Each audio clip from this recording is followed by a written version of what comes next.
하나님의 말씀, 신약성경 히브리서 6장 1절로 3절까지의 말씀입니다.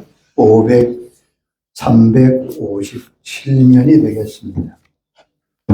히브리서 6장 1절로 3절까지의 말씀이죠.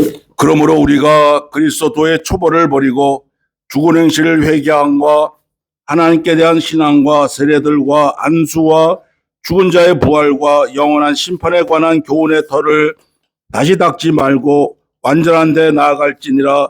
하나님께서 허락하시면 우리가 이것을 하리라. 아멘. 플라시보라는 제목의 두 번째 말씀입니다. 플라시보는 여러분 아시는 대로 가짜약, 위약 그런 의미지요.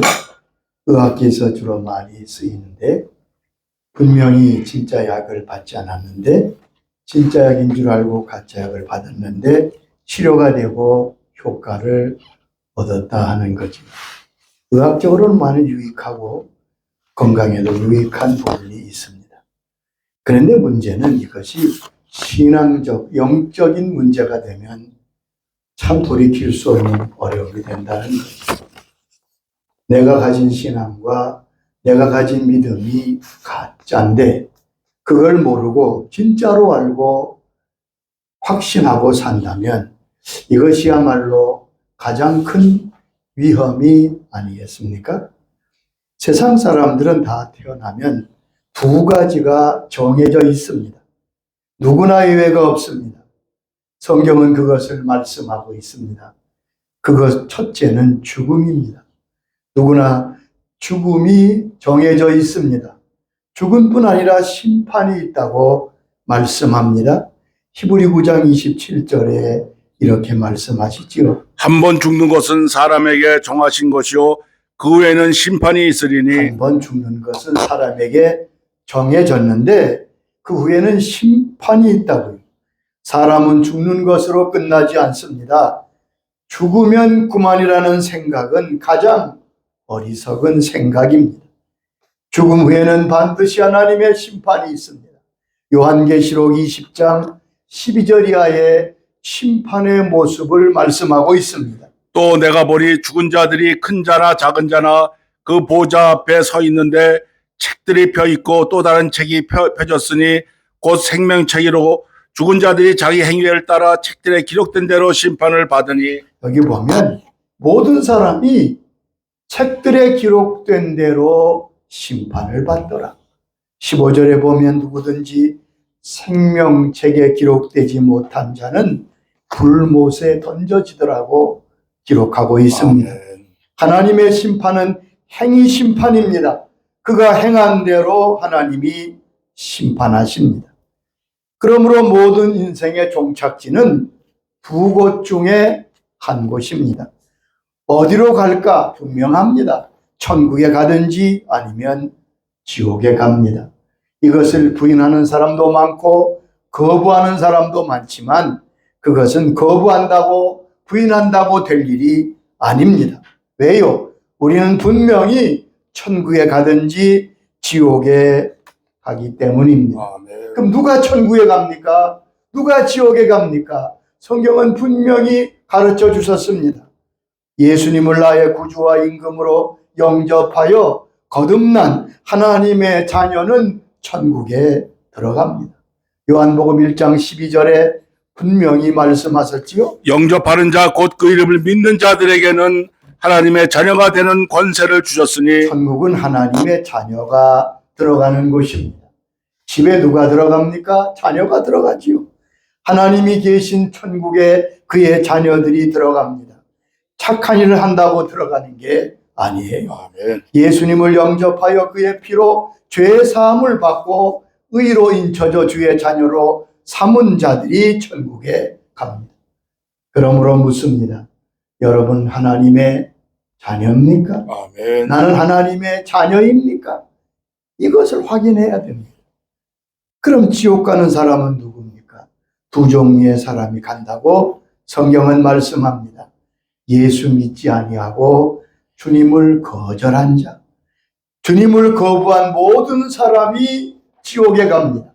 요한복음 3장 36절에 주님께서 이렇게 말씀했습니다. 아들을 믿는 자에게는 영생이 있고 아들에게 순종하지 아니한 자는 영생을 보지 못하고 도리어 하나님의 진노가 그 위에 머물러 있느니라. 아들을 믿는 자, 믿는 사람은 영생이 있고 천국에 가고, 아멘. 안 믿는 자 그렇게 말씀하지 아니하고 아들에게 순종하지 아니하는 자, 아들을 거부하는 자, 하나님의 아들인 주님을 배척하고 부인하는 자는 영생을 보지 못하고 하나님의 진노가 머물러 있다고요. 아멘. 두 번째 누가 지옥에 갑니까?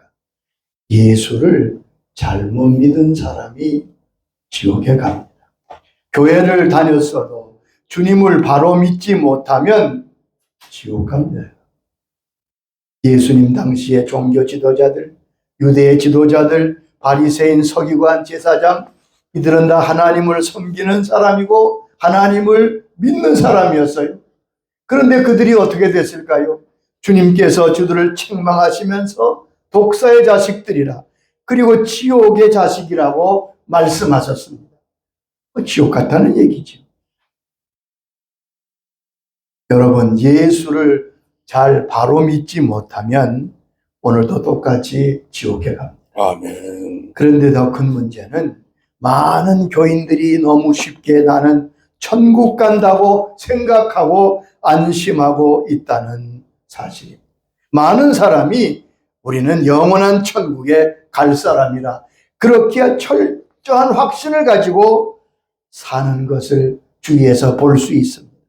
설교자들의 암시적인 설교, 가르침이 어우러져 우리의 미래 내세의 천국에 대한 의심할 필요 없는 확신을 가지고 살아가는 사람들이 많습니다. 물론 확신은 귀한 것입니다. 그러나 문제는 잘못된 확신으로 큰 문제가 된다는 거지요. 나의 확신은 어디에 근거를 두고 있습니까? 성경에 비추어 확신하고 있습니까? 아멘. 성경 어디에도 천국 가는 것이 쉽다고 말씀하신 적은 없습니다. 여러분 성경을 잘 읽으셔야 돼요. 성경 어디에도 천국 가는 게 쉽다 그렇게 말씀한 적이 없더라고요. 제가 성경 보니 예수님이 이렇게 말씀하셨어요. 좁은 문으로 들어가라. 멸망으로 인도하는 문은 크고 길이 넓어서 많은 사람이 간다. 그러나 생명 천국으로 가는 길은 아주 좁고 길도 험해서 찾는 사람이 적다. 이게 무슨 말입니까? 아예 출발부터 천국으로 가는 사람이 적다는 거예요. 천국은 결코 쉽지 않습니다. 아멘. 천국으로 가는 길은 많은 환난이 있다고 성경은 말씀하고 있습니다. 사도행전 14장 22절에 이렇게 말씀했습니다. 또 우리가 하나님의 나라에 들어가려면 많은 환난을 겪어야 할 것이라. 또 우리가 하나님의 나라에 들어가려면 많은 환난을 겪어야 한다고 말씀했습니다. 그러면 왜 많은 교인들이 나는 천국에 간다고 그렇게 쉽게 확신하며 살게 되었을까요? 자, 이 사람들의 확신과 믿음의 배경은 무엇입니까? 이 믿는다고 하는 분, 믿는 사람의 전부는 아니지만 많은 사람이 그들이 믿는 것이 그렇게 들었기 때문에 믿는 것. 스스로 성경을 연구하고 그 성경의 진리 위에 선 믿음이 아니라 누구에게 들었는지 그 들은 것으로 믿음을 삼아 나아간다는 말씀입니다. 아멘. 물론 설교자와 말씀을 전하는 사람들 통해서 들었겠지.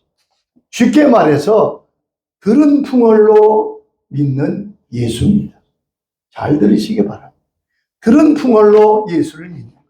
내가 직접 성경을 보고 예수님의 말씀에 서서 믿는 게 아니라 어느 목사님이 그러셨어.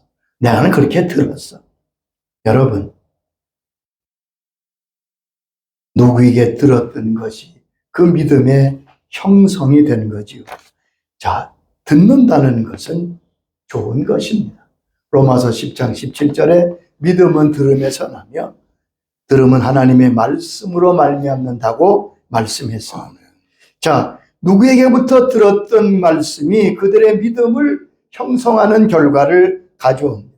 문제는 그 믿음이 성경이 말씀하시는 정확한 진리와 일치하는가에 대한 확신이, 검증이 없었다는 것. 내가 믿는 믿음은 성경에서 스스로 진리를 찾아내어 확증해야 된다고 말씀했습니다. 자, 바른 신앙은 내가 받은 진리, 내가 믿는 믿음이 성경에 기록된 진리와 같은지를 상고하고 확증하라고 성경은 계속 말씀하고 있습니다. 베레아 교인은 이런 면에서 우리의 모범이 됩니다. 여러분, 베레아 교인들에게 말씀을 전한 것은 사도 바울입니다. 보통 사람이 아니에요.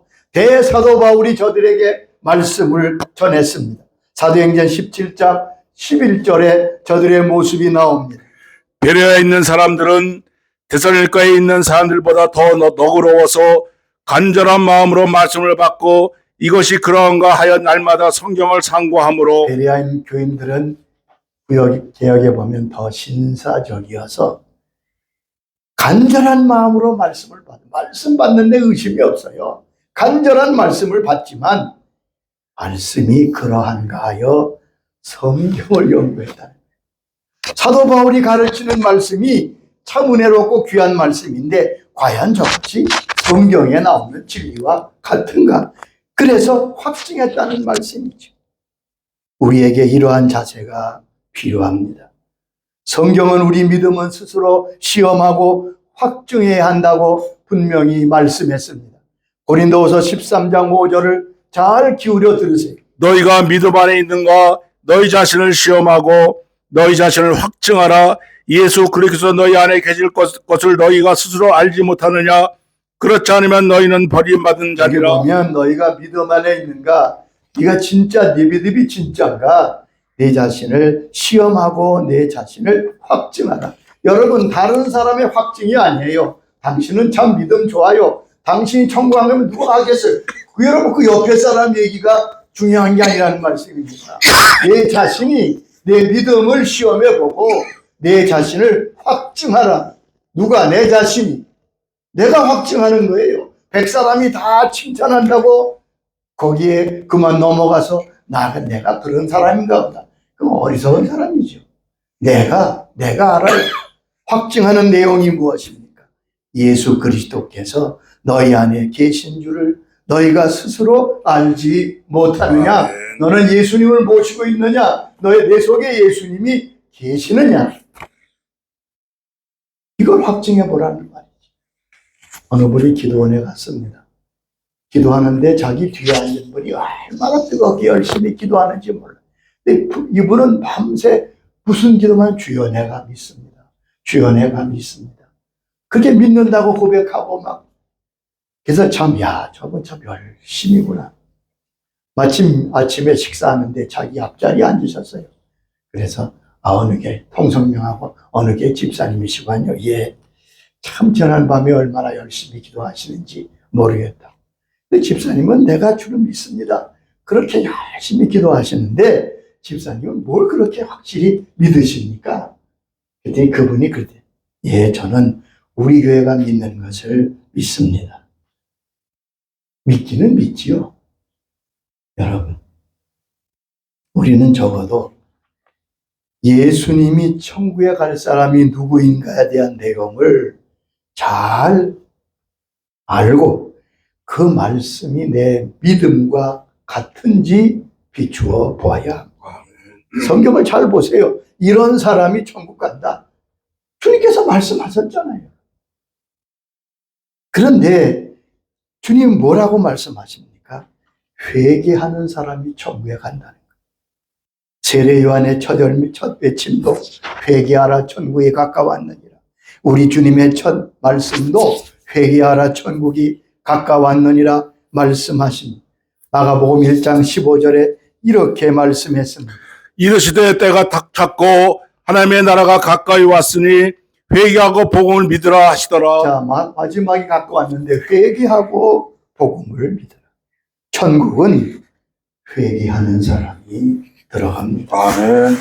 회개는 죄사함을 받게 하는 행위입니다.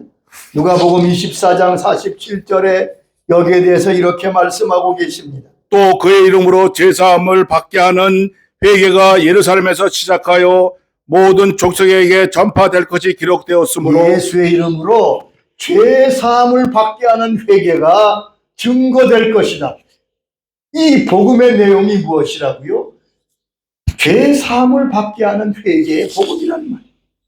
회개는 구원의 첫걸음입니다. 베드로가 오순절날 놀라운 역사로 말씀을 전하니까 백성들이 우리가 어찌할꼬 찔려서 물을 때 사도행전 3장 19절에 이렇게 대답합니다.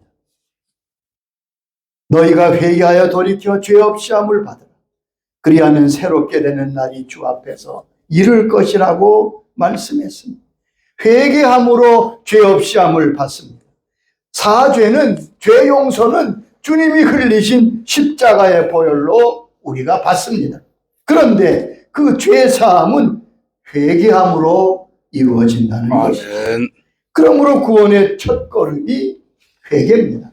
오늘 본문 히브리서 6장 1절로 3절은 우리 기독교 신앙, 그 예수님 당시에 사도시대에 이미 기독교 신앙의 가장 기초, 기독교 신앙의 가장 6가지 믿음의 내용을 상세히 설명하면서 그 첫째가 회개였습니다. 아멘. 하나님은 우리 모두가 회개하기를 원하신다고 베드로는 권면합니다.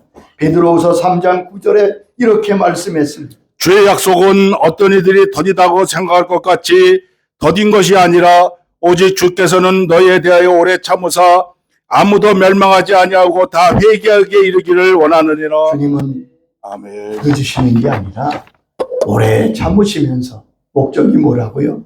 너희가 다 회개하게 이르기를 기다리고 있다. 여러분, 우리는 믿음과 회개의 두 날개로 천국으로 가고 있는 겁니다.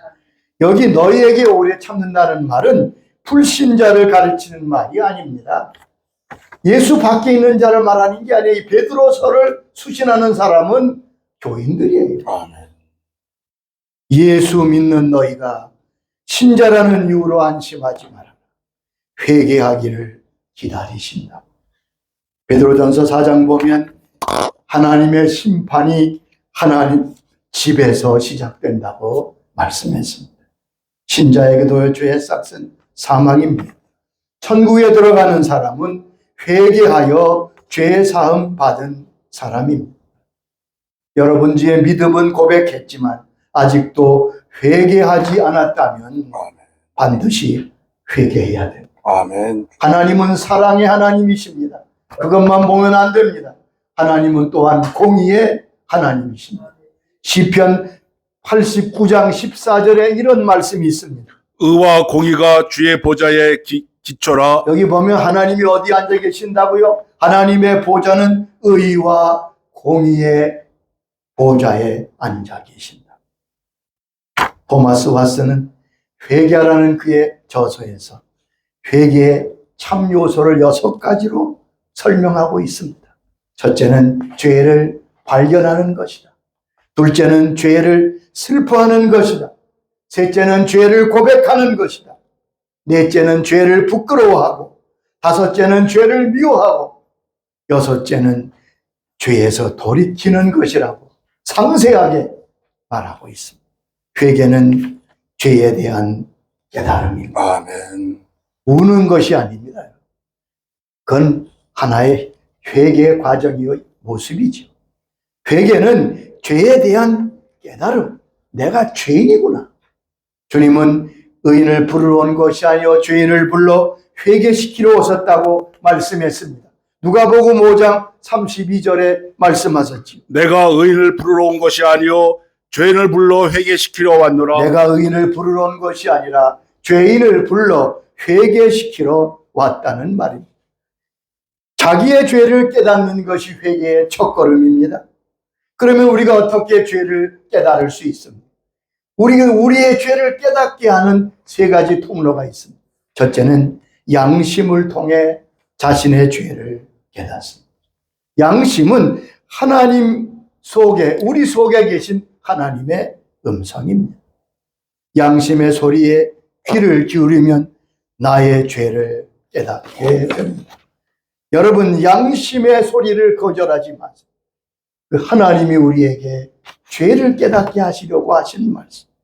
두 번째는 하나님의 말씀을 통해 죄를 깨닫게 합니다. 우리 양심은 완전할 수 없습니다. 여러 가지로 많이 부패하고 또한 가려져 있습니다.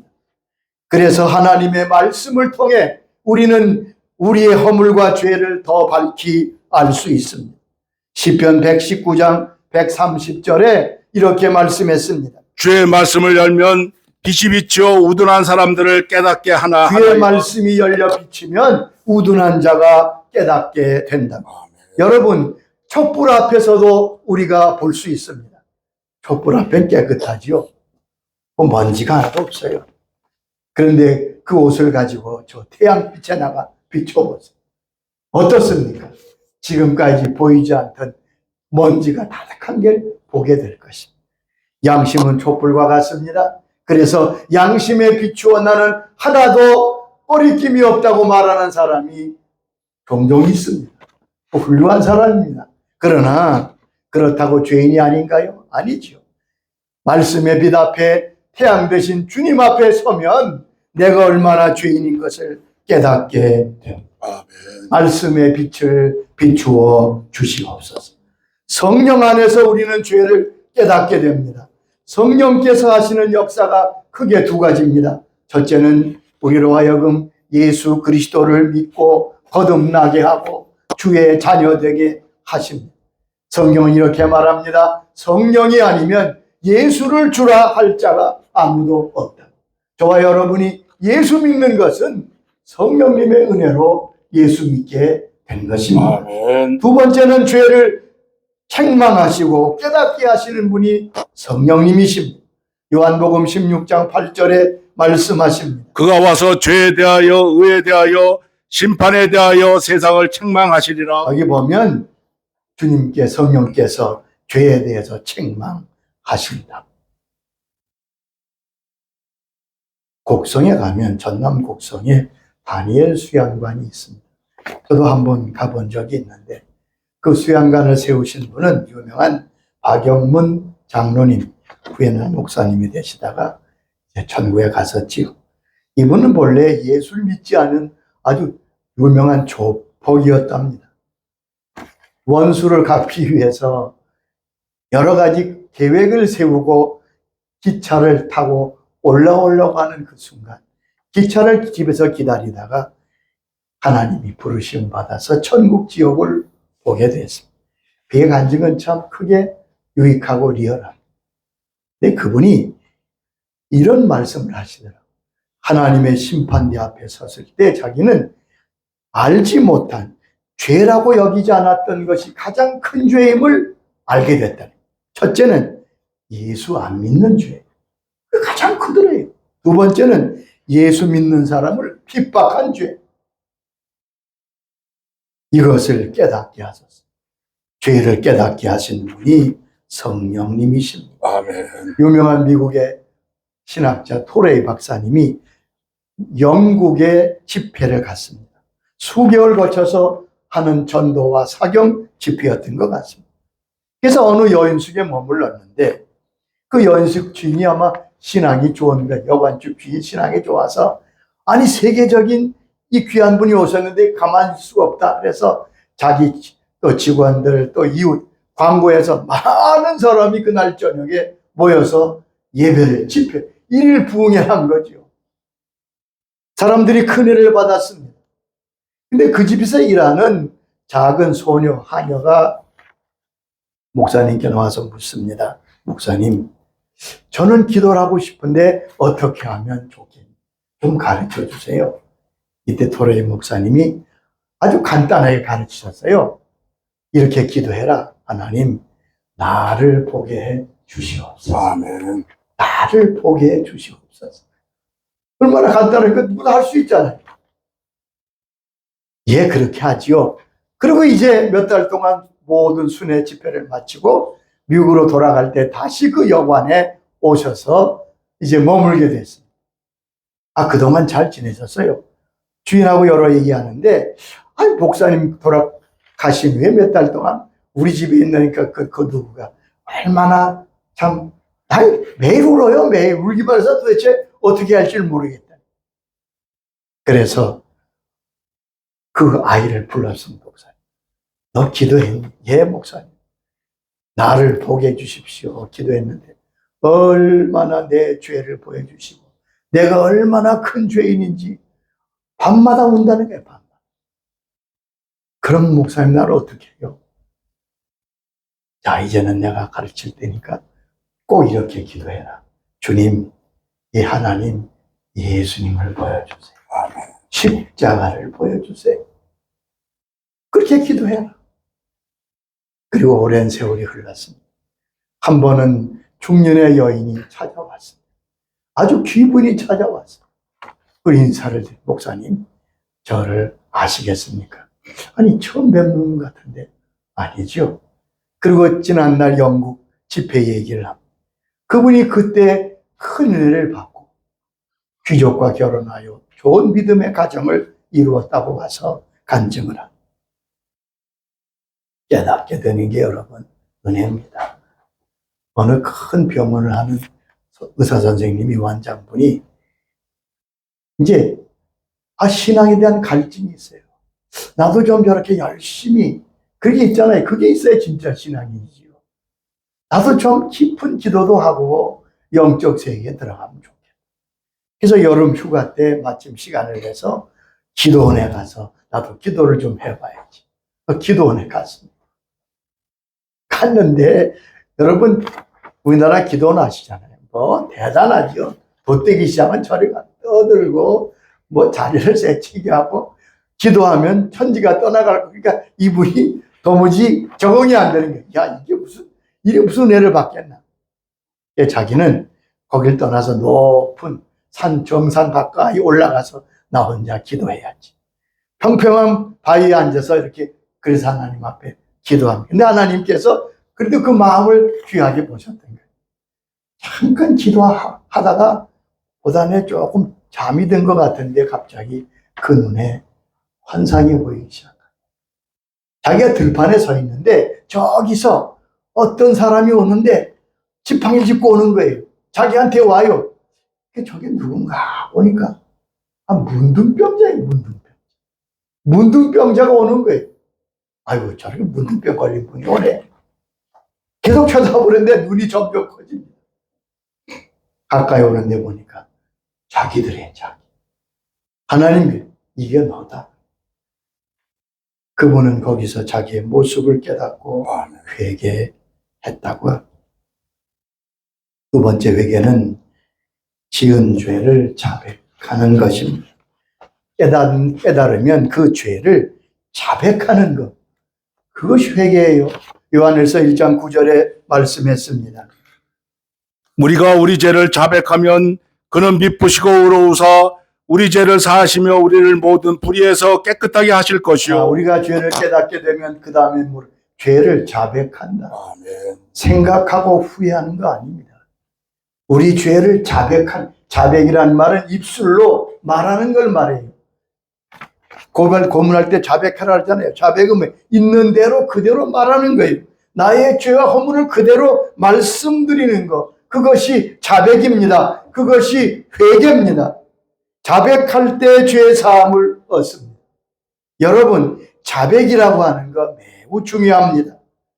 여러분, 죄를 자백할 때 죄 사함과 불의에서 깨끗함을 얻는다.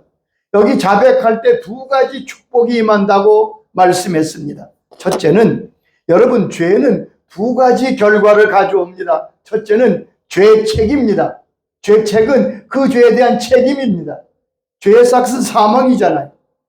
여러분, 우리가 죄를 지을 때 죄의 책을 지게 됩니다. 그 죄를 책임져야 돼요. 두 번째는 오염입니다. 더러워지는 거예요. 그러니까 우리가 자백하면 우리 죄를 사하고 내가 갚아야 될 그 죄의 값을, 그 죄의 무게를 주님이 대신 갚으신 거예요. 그래서 그 죄가 사함받는 거예요. 그 다음에 뭐 어떻게 합니까? 모든 불의에서 깨끗게 하신다. 회개하고 자백하면 나의 오염된 상태가 깨끗해진다는 말씀입니다. 아멘. 여러분, 죄를 자백하면 두 가지 역사가 일어납니다. 첫째는 죄의 사함을 받습니다. 둘째는 영적 회복이 일어납니다. 아멘. 나를 누르던 악한 것들이 물러날 뿐 아니라 죄가 용서될 뿐 아니라 죄의 오염에서 벗어남으로 하나님 앞에 바로 서게 되는 거죠. 회개할 때 놀라운 역사가 일어납니다. 아멘. 우리가 하는 회개가 간단한 것 같아도요, 여러분, 그 회개가 하나님에게 미치는 영향이 엄청납니다. 회개는 자기 자신에게도 큰 축복이 되고 영향을 미치죠. 하나님에게 영향을 미친다니까. 여러분 잘 아셔야 됩니다. 회개는 하나님의 마음을 움직입니다. 아멘. 하나님의 마음을 움직이세요. 니느웨 성은 하나님이 요나를 보내서 말씀하셨어요. 40을 후면 이 성은 망합니다. 40을 후면 이 성이 심판을 받습니다. 아수르 니느웨는 악독한 민족이 얼마나 무섭든지 전쟁이 나면 살아남는 사람이 없어요. 아이 배 여자까지 다 죽이고 배에서 아이를 꺼내 죽인 이 잔인한 무도예요. 그런데 그 아수르의 수도 니느웨가 멸망당하는 거예요. 그런데 놀라운 것은 그 전도의 소식을 듣고 왕으로부터 모든 국민이 엎드려 하나님 앞에 회개해요. 하나님 잘못했습니다. 놀라운 일이지요. 회개 역사가 일어나고 하나님 앞에 회개할 때 어떻게 되었을까요? 요나서 3장 10절에 이렇게 말씀합니다. 하나님이 그들이 행한 것, 그 악한 길에서 돌이켜 떠난 것을 보시고 하나님의 뜻을 돌이키사 그들에게 내리라고 말씀하신 재앙을 내리지 아니하시리라. 저들이 회개하는 그 모습을 보시고 주님께서 뜻을 돌이키사 그들에게 내리었던 재앙과 멸망을 거두어 들이셨습니다. 아멘. 보세요. 회개하면 하나님의 뜻을 돌이키십니다. 아멘. 멸망받고 저주받아야 될 자리가 축복의 자리로 바뀐다. 누가 바뀝니까? 하나님이 바뀌십니다. 하나님. 회개하면 내 자신도 바뀌지만 사실은 하나님께 놀라운 역사가 영향이 있다는 말이에요. 그래서 회개가 그렇게 귀한 겁니다. 어느 누가 하나님을 움직일 수 있다는 말입니다. 아무도 없어요. 그러나 지극히 연약하고 부족한 죄인인 저희들이 하나님 앞에 진정으로 회개하면 하나님이 뜻을 돌이키시고 아멘. 그 마음이 움직이신다. 둘째, 회개는 하나님을 기쁘시게 하는 것이라고 말씀합니다. 누가복음 15장 10절에 주님이 친히 말씀하시지요. 죄인 한 사람이 회개하면 하나님의 사자들 앞에 기쁨이 되느니라. 죄인 한 사람이 회개하면 하나님과 천국의 기쁨이 된다는 거예요. 또한 하나님의 은혜와 복이 임하는 통로가 회개.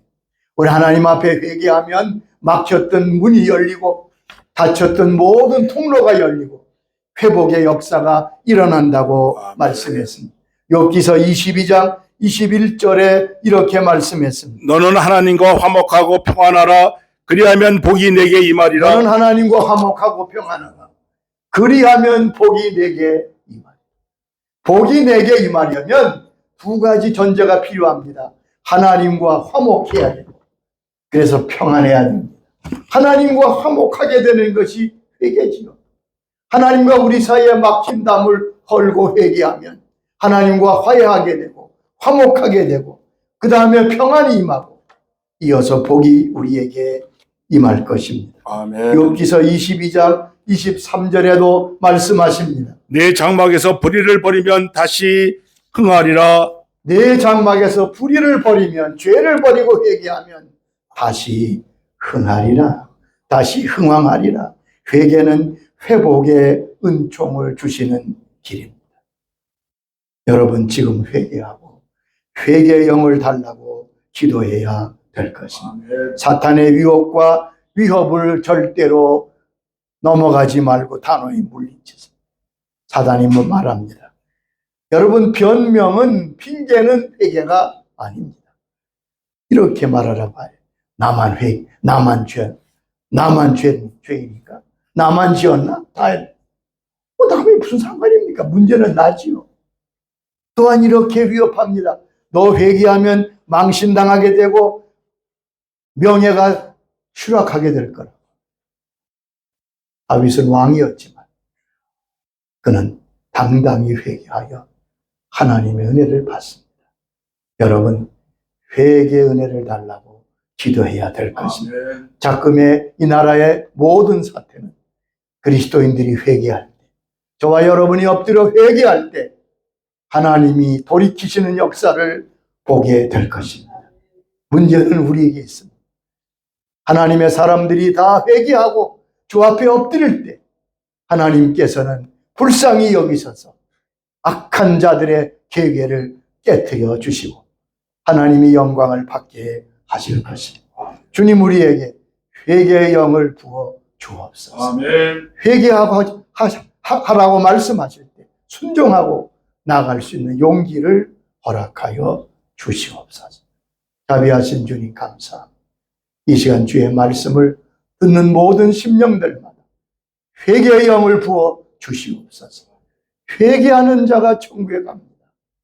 회개할 때 하나님을 기쁘시게 하고 하나님이 뜻을 돌이키시고 너무 기쁘셔지고 하늘 문을 여시는 은총이 우리의 회개에 달려 있습니다. 죄를 깨닫게 하여 주시옵소서. 아멘. 그리고 죄를 통회하며 자백하게 하여 주시옵소서.